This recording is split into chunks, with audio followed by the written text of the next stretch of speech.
လူဘဝရတာချင်းတူတာတောင်မှနေတတ်တဲ့သူကပို့ပြီးတော့စိတ်ချမ်းသာရတယ်။တရက်မှာ24နာရီရတာချင်းတူတာတောင်မှအသုံးချတတ်တဲ့သူကပို့ပြီးတော့အကျိုးရှိတယ်။ဘဝမှာစိတ်ထားတတ်တဲ့သူကအစင်မပြေမှုတွေနဲ့ကြုံလဲစိတ်ချမ်းသာအောင်ထားတတ်တယ်။စိတ်ချမ်းသာအောင်နေတတ်တယ်။တကယ်တော့လူတိုင်းမှာအတွေးကိုယ်စီအပူကိုယ်စီတွေနဲ့ပါ။ဒါပေမဲ့အဲ့ဒီအတွေးတွေကိုထိန်းနိုင်တဲ့သူအပူတွေကိုအေးအောင်ငြိမ်းနိုင်တဲ့သူက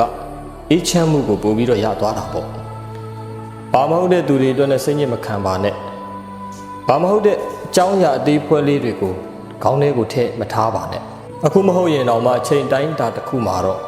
တောင်းလဲခြင်းပြောင်းလဲသွားမှာပါ။ပြီးခဲ့သမျှကိစ္စတွေကိုဒီနေ့မှပဲခြံထားခဲ့ပါ။မနှက်ဖန်ထိတိမ်မသွားပါနဲ့။သူ့ကြောင့်ငါကြောင့်လို့မတွေးပဲနဲ့ဖြစ်သမျှအကြောင်းအရာတွေဟာဖြစ်တဲ့လို့ဖြစ်တာပဲဖြစ်ချိန်တန်လို့ဖြစ်တာပဲဆိုပြီးတော့တွေးလိုက်ရင်